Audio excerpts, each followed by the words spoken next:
Mother, please. I don't want to go out there today. I hate singing for strangers. They stare at me like I'm something to buy. You'll smile and sing, and you'll bring back enough coins for supper. That's all that matters. You always say that, but when will it end? Before me it was you, before you it was Grandma. How much longer must we do this? Until the song chooses another voice. Now go.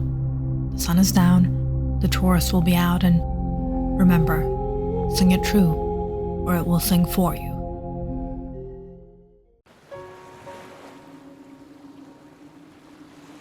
Finally, we relax. No calls, no emails, just the view. Edward and Rose Roberts were wealthy business people who had built their fortune from the ground up. They had spent years negotiating deals and building a company that had finally reached 6 figures in revenue. After all that work, they decided it was time to take a vacation. They rented a villa on the Arabian coast, where the desert met the sea, and planned to just relax. They had little need for luxury, but they enjoyed it. It was a reward for years of hard work and careful calculation. Ed, come on, let's go out for dinner. Maybe a little adventure. Let's eat local tonight. If your stomach can handle the spice, why not? The two left the villa together and walked to the Arabian market, just about 20 minutes from their villa. The streets were crowded. The sight was amazing. Lanterns hung from poles. Fire breathers performed. Snake charmers played their flutes, and there were vendors, jewelry, exotic spices, and more. As they walked, a man stopped Rose in her way and waved a brass lamp at her. Step closer, generous strangers. This lamp holds a jinn, 3 wishes for any who dare. And how much will 3 wishes cost? The solution to all life's problems has a hefty price, 10,000 coins. We're not interested, but thank you. Edward and Rose continued walking. After years in the business world, they had learned to see through scams and tricks. They had worked hard, suffered setbacks, then built their company from nothing. Nothing fooled them anymore. One wish is all it takes. Anything your heart desires, power, love, the man shouted from behind them. But Rose simply waved goodbye. By evening, Edward and Rose decided to eat at a small local restaurant near the boardwalk. The smell of grilled meat and spices filled the air. What do you recommend? Lamb kebab and flatbread. Hot. 2 plates, please, and some mint tea. Dinner was splendid by the sea. But after the long travel from the States to here, and the walk through the market, Rose had just about enough for the night. I have a headache. I think I'll rest tonight. Dropping off Rose at the villa, Edward decided to take a walk by the shore. The winds were sweet out, and the weather had cooled down. There weren't many people out anymore, just a handful out in the distance. But as Edward walked down the boardwalk, She noticed a young girl sitting barefoot near a broken lantern. Seeing him, she rose up and rushed forward. "Please, sir, I can show you a trick. Only 10 coins. "No, thank you. I've seen enough for tonight." "No, sir, you haven't. It's something you've never seen before. Just 10 coins. I promise it's worth it." "A trick, eh?" "Yes, sir." "Very well. Show me."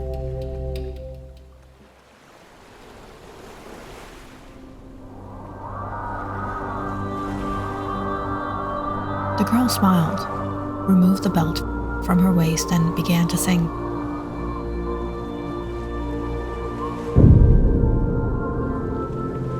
All of a sudden, the belt stirred, lifted, and moved like a snake in the air.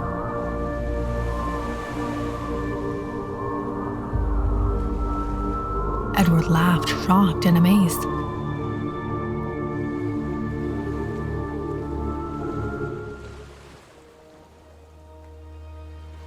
"What is this? How did you do that?" "It was not me, sir. It's the belt. It's magic." "Really? Magic? So where can I get one like that?" "It's not in the market." "Then how about I buy it from you?" "It's not for sale, sir. It belongs to me. Before it was my mother's, and before her it was my grandmother's."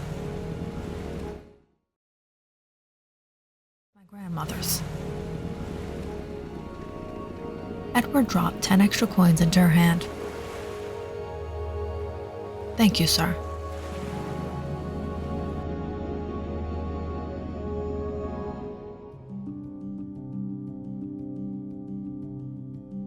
When Edward returned to the villa, Rose was sitting in the lounge after some meds. "Where have you been?" "You won't believe me if I told you. By the shore, I saw a girl, a beggar. She showed me something incredible." "Oh, another one of those scam artists?" "No. She had this belt, and she sang, and the belt, it moved. Like it was alive. 10 coins. That's all she wanted. And it worked. It really worked." "How amusing." "See, you don't believe me. How about I show you tomorrow night? And then you'll see." "Try me." So the next night, Edward took Rose out to the boardwalk around the same time, and they waited and waited. Until, sure enough, Edward spotted the same girl. "Look, over there. She's showing the trick to someone."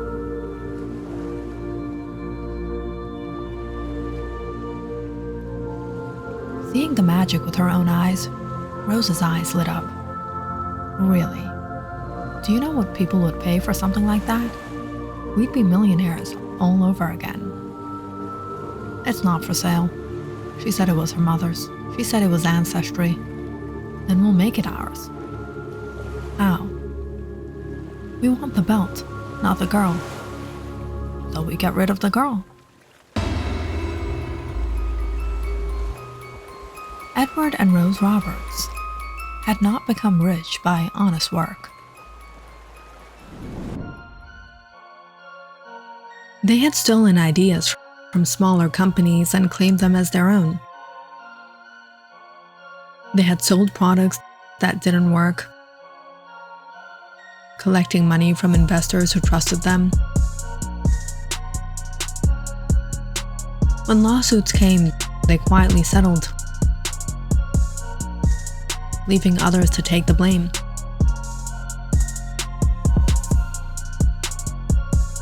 They smiled for magazines and television, showing the world their success, while the people they cheated suffered in silence.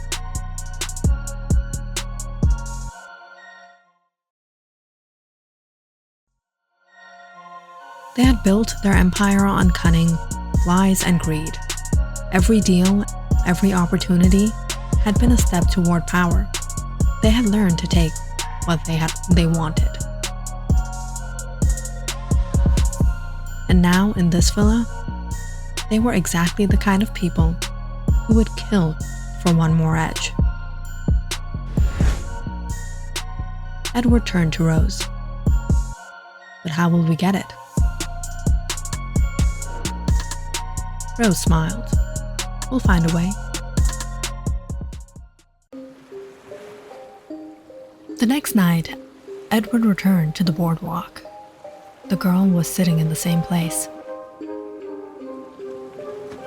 Would you come to our villa tonight? I'll pay you double for a private performance. I don't know. I've never done anything like that. You'll be safe. Warm food, a place to rest. Only tonight. The girl hesitated, then nodded. Okay, I'll come.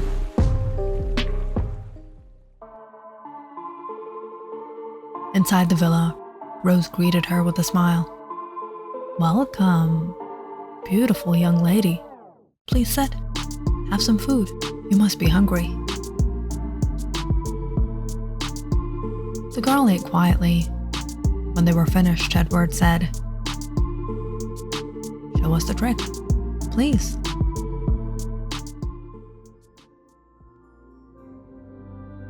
The girl stood, lifted the embroidered belt, and began to sing.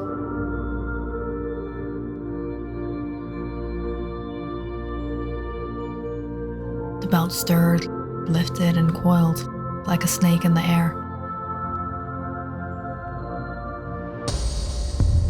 Rose gave Edward a small nod.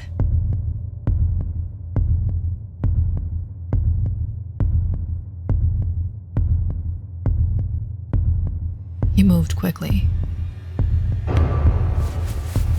grabbing the girl from behind. Rose covered her mouth.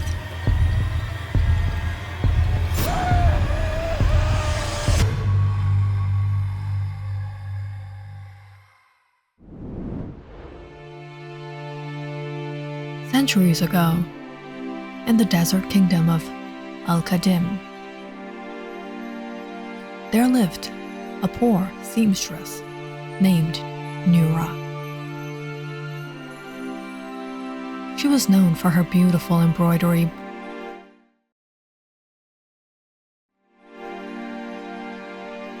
Her hands would weave gold out of dust. But Mira's only child was dying of hunger. And no matter how much she worked, no one paid her enough to survive. In desperation, Mira went to a shrine at the edge of the desert, said to be haunted by Layla al-Kina.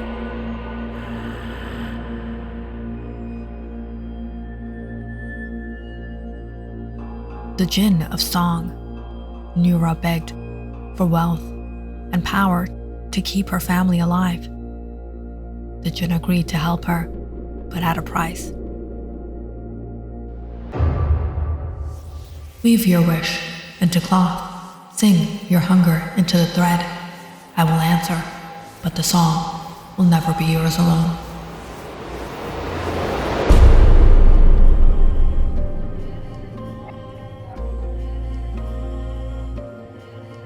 That night, Mira embroidered a belt with golden thread spun from her own blood and tears.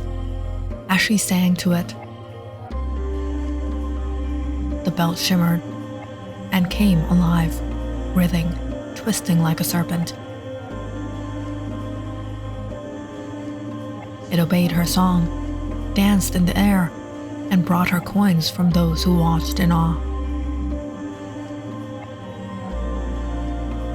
Mira and her daughter never went hungry again.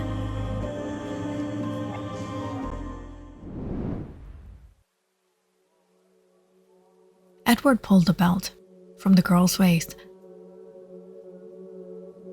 Rose ran her fingers over the golden threads, admiring the craftsmanship. It's incredible. We could sell it, make a fortune. Rose took the belt and wrapped it around her own waist. How do I look? Let's see if it works.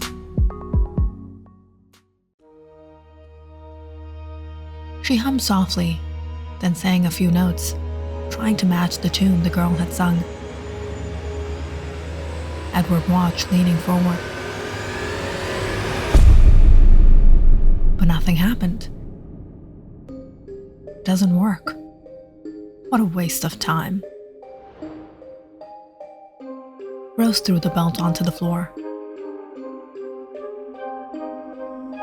But what do we do with her? We can't leave her here. We'll dump her into the desert tomorrow. Nobody will care. She's a beggar. They poured wine and drank in silence. When their bottles were empty that night, they went to bed.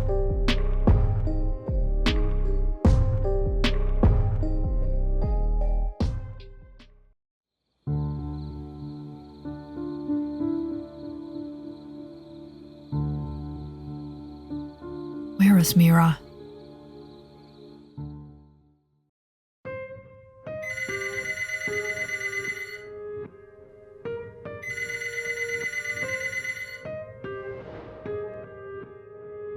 Did they leave without paying?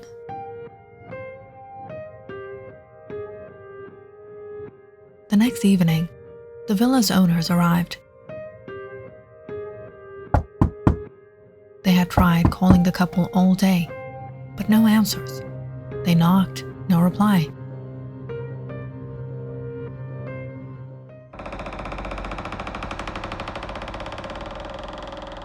Cautiously, they opened the door.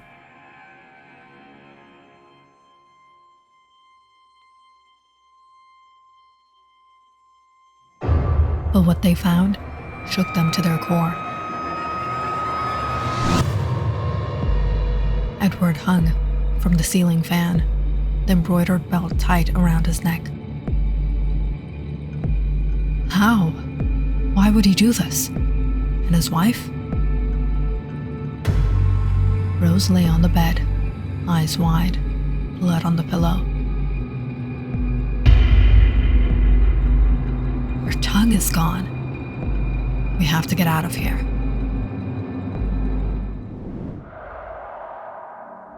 The owner stumbled outside. What are we going to do? If people know, no one will rent this villa again. Don't tell anyone. Let's call the police. Both men suddenly heard a tune. They turned to see a young girl, one of the beggars. Hey, girl, did you see anyone come or go around here last night? Only those who don't keep their word.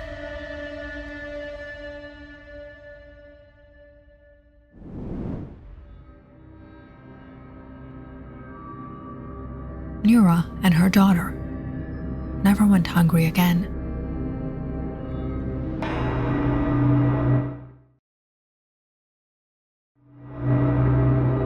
But the belt demanded more than song. It demanded a voice.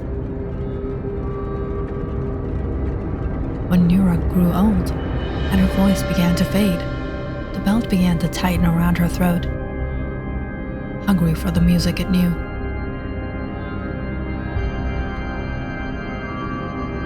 So before she died, she passed it to her daughter, who sang and lived and then passed it on to hers.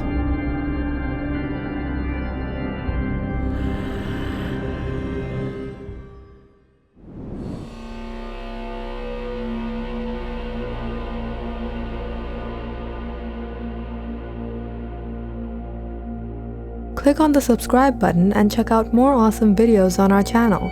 And don't forget to press the bell icon because you know it's interesting.